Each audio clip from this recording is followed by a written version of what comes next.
Bueno, nosotros somos el equipo 3 del grupo 2311 y vamos a hablar de las hormonas del eje hipotálamo, hipófisis, glándulas suprarrenales. Mi nombre es Carolina y vamos a empezar con la hormona liberadora de corticotropina o CRH.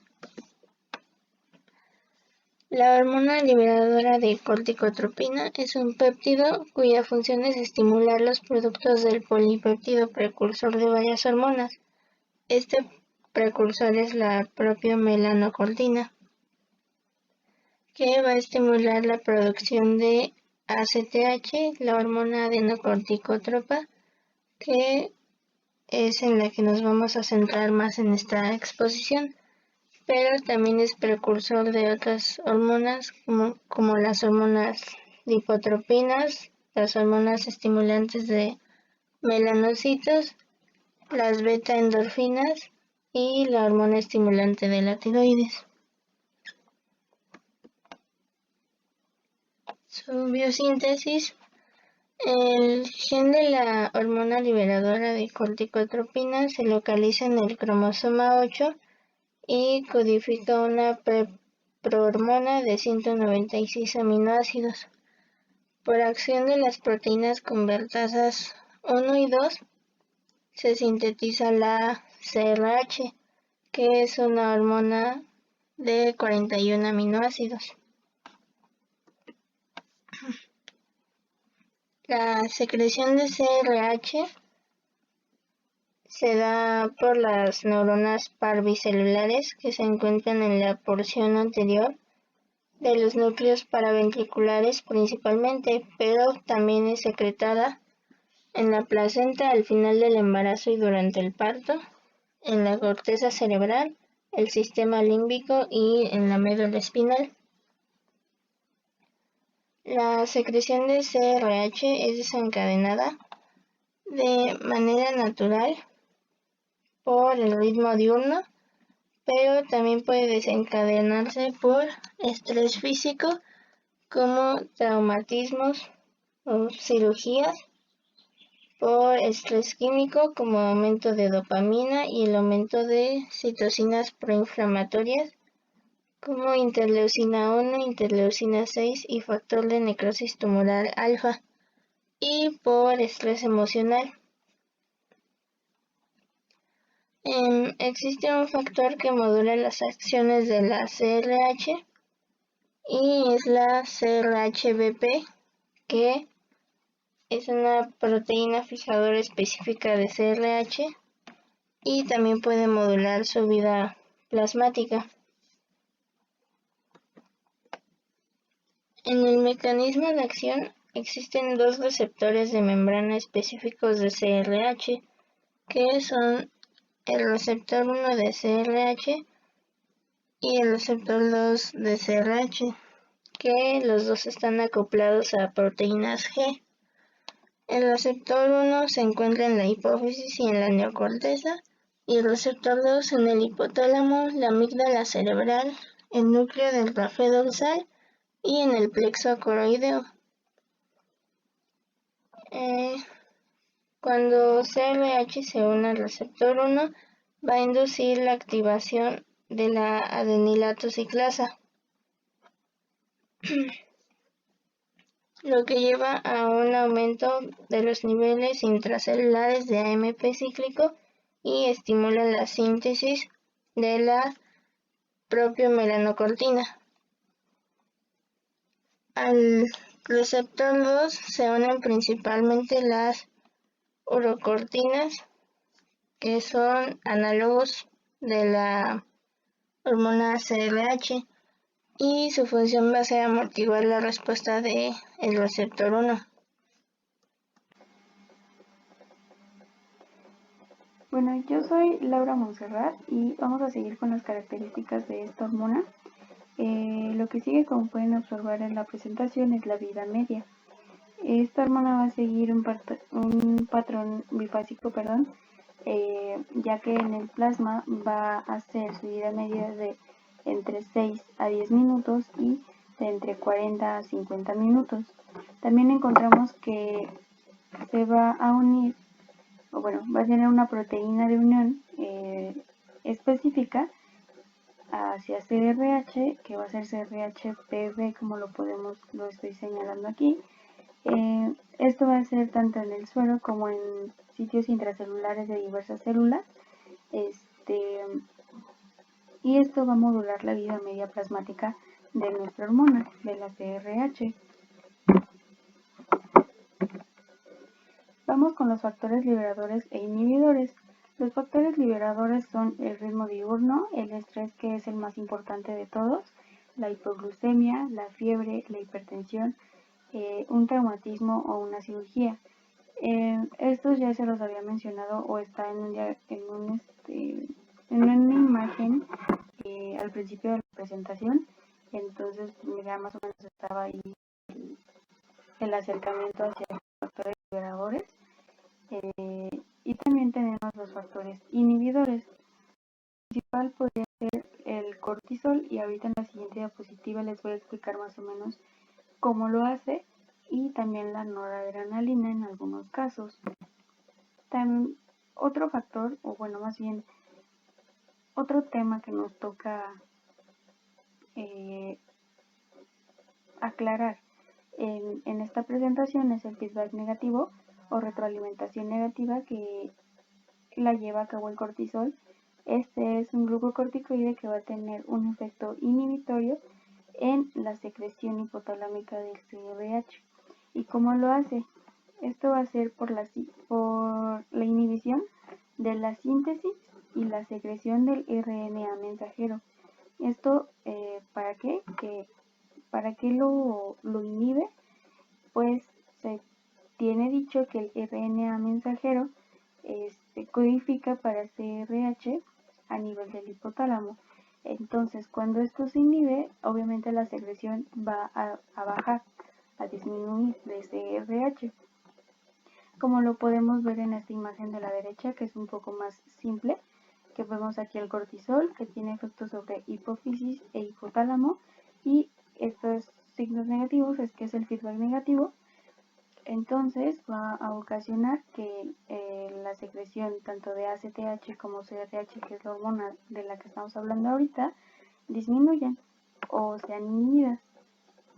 También el efecto inhibitorio del cortisol va a inhibir la transcripción de POMC en la hipófisis anterior. Tenemos como dato importante que la anexina 1 es un factor regulatorio de la inhibición. Pasamos con las acciones biológicas de la CRH. Esta principalmente es la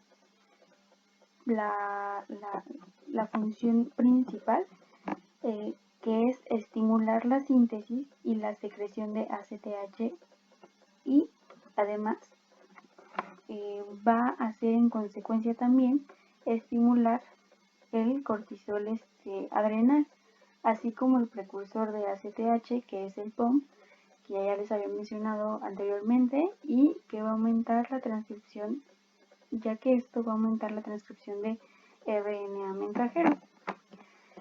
Pero además de tener esta función principal, tiene otras que podemos ver en pantalla. La CRH y la urocortina van a intervenir en el control de las emociones, de la ansiedad y del apetito. Aquí podemos ver en el cuadrito azul. Y pasamos al cuadro verde, que va a tener también efectos cardiovasculares. Entre ellos destacan que va a disminuir la tensión arterial, pero va a aumentar la frecuencia cardíaca. Y en el cuadro morado podemos ver que la CRH es vital en la respuesta hacia el estrés, como les mencioné hace 2 diapositivas, y también va a ser vital en la respuesta inmunitaria. Pero también encontramos que su actividad aumentada nos va a provocar insomnio. Eso fue todo sobre nuestra hormona, la CRH. La siguiente diapositiva van a comenzar a explicar sobre la ACTH, entonces muchas gracias.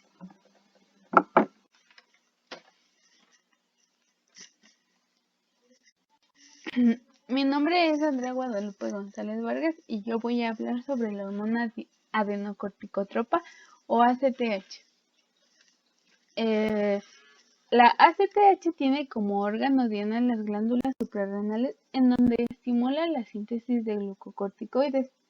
Los efectos de la ACTH los regula un receptor de membrana acoplado a proteína G que activa la adenilatosiclasa y produce incremento en el AMP cíclico, que a su vez activa la proteincinasa A. El pico de ACTH se produce aproximadamente a las 3 am. Los factores que favorecen la liberación de ACTH son estrés, lesiones físicas, hemorragias. Esto es a través de impulsos aferentes a los núcleos paraventriculares. Los glucocorticoides inhiben la síntesis de ACTH. Este es un polipéptido que contiene 39 aminoácidos. Esta es su secuencia de aminoácidos y esta es su estructura química. La biosíntesis. Estos son los puntos importantes de la biosíntesis, pero lo voy a explicar con esta imagen. La ACTH, como ya había mencionado, es una hormona peptídica de 39 aminoácidos.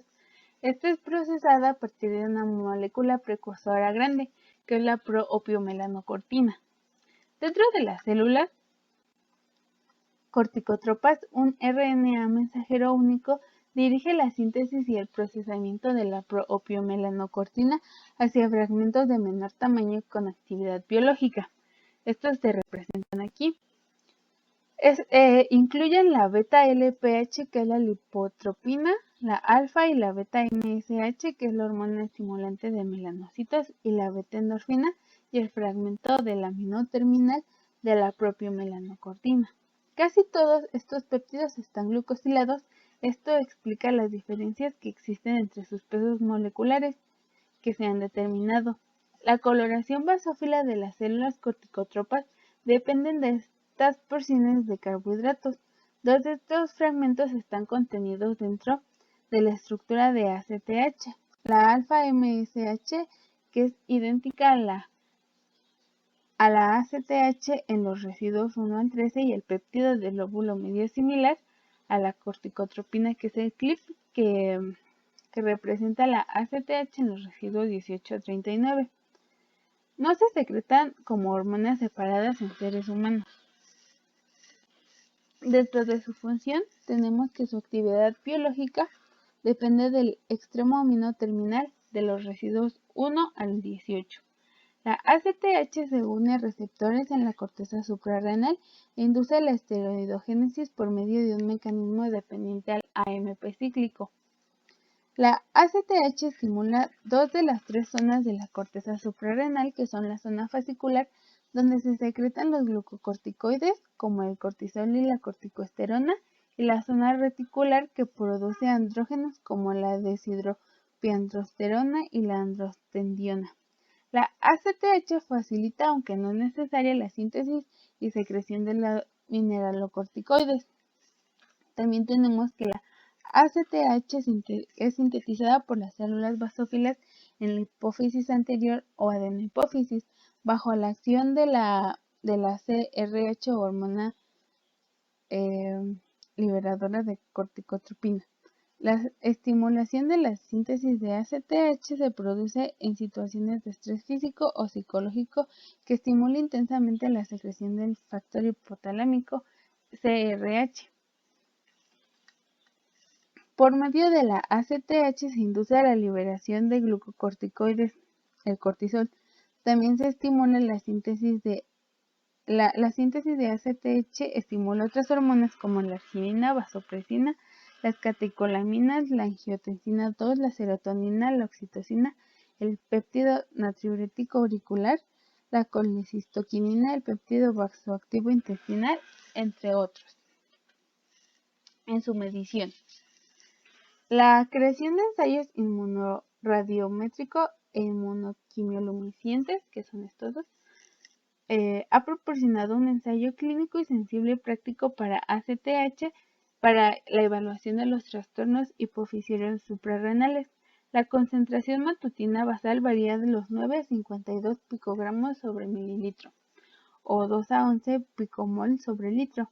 Su vida media plasmática es breve, siendo de 7 a 12 minutos y su secreción episódica causan fluctuaciones amplias y rápidas tanto en su concentración plasmática como la del cortisol. Aquí es una gráfica en donde se evalúan las concentraciones de ACTH y las concentraciones de cortisol. El cortisol está representado por la línea punteada roja y la ACTH por la morada. Aquí se representa el patrón pulsátil episódico de la secreción de ACTH y su concordancia con la secreción de cortisol en un ser humano sano en un periodo de 24 horas. Aquí también se puede observar que más o menos a las 3 de la mañana es cuando tiene su pico más alto. Bien, yo soy Vanessa Flores Aguas y voy a hablar acerca de la vida media, el mecanismo de acción y también la retroalimentación negativa de la hormona adrenocorticotropa. Iniciemos comentando que la secreción de esta hormona es pulsátil. ¿Esto qué quiere decir? Bien, esto significa que sigue un ritmo circadiano característico. ¿Esto qué es? Bueno, va a alcanzar su máximo a las 6 horas en el cuerpo y su mínimo a medianoche. Gracias a la secreción de la adrenocorticotrofina, se van a secretar los glucocorticoides suprarrenales, siguiendo un patrón diurno paralelo. De esta forma, podemos decir que la vida media biológica de la ACTH en la circulación es menor a 10 minutos. Incluso varias bibliografías mencionan que va entre 7 y 10 minutos. Esta hormona va a tener estimuladores y también inhibidores, entre ellos la CRH como el principal modulador. Después tenemos el factor de necrosis tumoral, la interleucina 1, la colecistocinina, el péptido intestinal vasoactivo, estímulos alfa-adrenérgicos, la acetilcolina y la serotonina como estimuladores. Por otra parte, tenemos a sus inhibidores, el cortisol como el principal modulador, GABA, endorfinas, encefalinas, activina, galanina y el péptido natriurético auricular. Ahora bien, hablaré sobre el mecanismo de acción. La hormona adrenocorticotropa va a actuar mediante un receptor de membrana. Este receptor se llama receptor 2 de melanocortina, el cual va a estar acoplado a proteínas G, mientras que el AMP cíclico va a actuar como segundo mensajero biológico. La acción como tal de la hormona se basa principalmente en conservar la homeostasis del metabolismo, al igual que la inducción de la esteroidogénesis. De igual forma, va a producir un cierto grado de lipólisis. Ahora bien, cuando la ACTH se fija a los receptores de membrana de la glándula córtico suprarrenal, y esta unión produce un aumento de la concentración intracelular de adenosín monofosfato cíclico, que activa la adenilciclasa, que a su vez va a activar la enzima P450 a cargo de la transformación de colesterol en pregnenolona, que va a ser el primer paso de la esteroidogénesis. Además, la ACTH también estimula la transcripción de la proteína STAR, que transporta el colesterol libre al interior de la mitocondria, así como las demás enzimas necesarias para la esteroidogénesis. Cabe destacar que el periodo de semidesintegración de la ACTH en la sangre humana es de 10 minutos, como ya se había comentado anteriormente. En esta imagen tenemos el proceso como tal, cuando la ACTH se une a su receptor y la adenilciclasa se activa. El aumento resultante del AMP cíclico activa la proteincinasa A, y la cinasa fosforila la colesterol hidrolasa, lo que aumenta su actividad. En consecuencia, se va a formar más colesterol libre y se va a convertir en pregnenolona en las mitocondrias. Ahora hablaré sobre la retroalimentación negativa. Sabemos que la estimulación para la síntesis de ACTH se produce en situaciones de estrés físico o psicológico, ya sea. Por medio de la ACTH se va a inducir la liberación de glucocorticoides, el cortisol. Y también van a estimular la síntesis de ACTH otras hormonas, como son la arginina, vasopresina, las catecolaminas, la angiotensina 2, la serotonina, la oxitocina y el péptido natriurético auricular. De igual forma, aquí tenemos sus estimuladores y sus inhibidores. Inversamente, sabemos que hay un retrocontrol negativo realizado por el cortisol, que se une a los receptores del hipotálamo e inhibe la secreción de CRH. El cortisol actúa igualmente sobre la hipófisis, bloqueando la liberación de ACTH en la circulación sanguínea. La administración de glucocorticoides inhibe la secreción de ACTH y por el contrario, la extirpación de las suprarrenales o la administración de fármacos que alteran la secreción de glucocorticoides aumentaría la liberación de la ACTH. Es en la hipófisis donde los glucocorticoides inhiben la secreción de ACTH y la síntesis del ARN mensajero de propia melanocortina.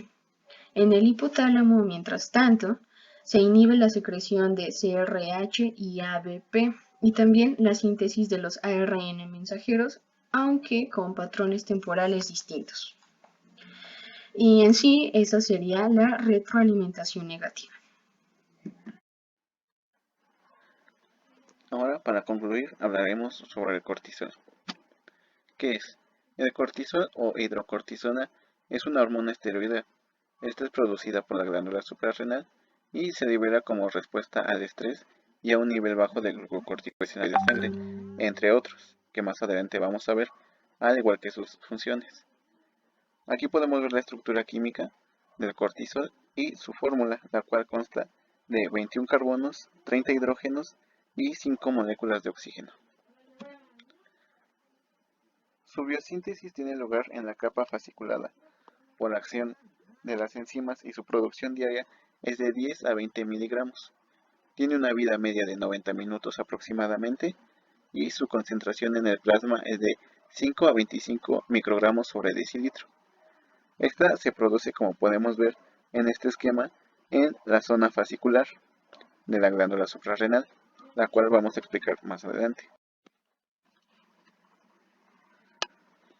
Ahora continuemos con su biosíntesis. El colesterol es el precursor del cortisol. Para que éste inicie su transformación necesita la señalización de una proteína conocida como STAR, que es la proteína reguladora en agudo de la esteroidogénesis, la cual no está indicada aquí, pero entraría en esta parte. En la zona glomerulosa de la glándula suprarrenal, primero entra en el citocromo 11A1 desmolasa para transformarse en pregnenolona. De ahí tiene dos opciones: pasar dentro del suelo en la 21 hidroxilasa, también para progesterona, o directamente al citocromo 17 alfa hidroxilasa para convertirse en 17 OH pregnenolona en cualquiera de los dos niveles, pero esto ya en la zona fascicular. Cuando ya está así, también puede pasar por el citocromo 21 hidroxilasa para convertirse en 11 desoxicortisol. Ahí, a través del citocromo 11B1 beta hidroxilasa, finalmente se transforma en el cortisol en la zona fasciculada, como ya habíamos mencionado anteriormente. Ahora, ¿cómo se regula el cortisol? El cortisol se ha visto que se regula por el ciclo circadiano normal de 24 horas.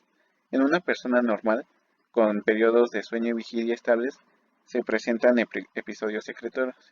La punta más alta se encuentra al momento de despertar, como se puede ver en esta gráfica, que se despierta a las 8 de la mañana. Es el pico. Y si mientras en nuestro día no tenemos situaciones estresantes, va bajando normalmente. Los picos representan justamente eso, situaciones estresantes. Baja hasta el nivel en que ya nos vamos a ir a dormir. Y vuelve a subir, porque esta es necesaria también para despertar. El estrés es el otro factor principal que regula la producción de cortisol, ya sea el estrés físico o psicológico. De hecho, el cortisol también es llamada la hormona del estrés. El cortisol tiene su propio sistema de retroalimentación negativa. Como aquí podemos ver, el estrés y el ritmo circadiano basal, como ya se explicó anteriormente, producen en el hipotálamo y luego en la hipófisis señales para que estimulen a las glándulas suprarrenales y así liberen el cortisol. Después, el cortisol por vía sanguínea sistémica alcanza al hipotálamo y la hipófisis, donde regula en forma negativa la secreción de CRH y ACTH respectivamente, lo que hace que su producción disminuya, a menos que exista otro estímulo.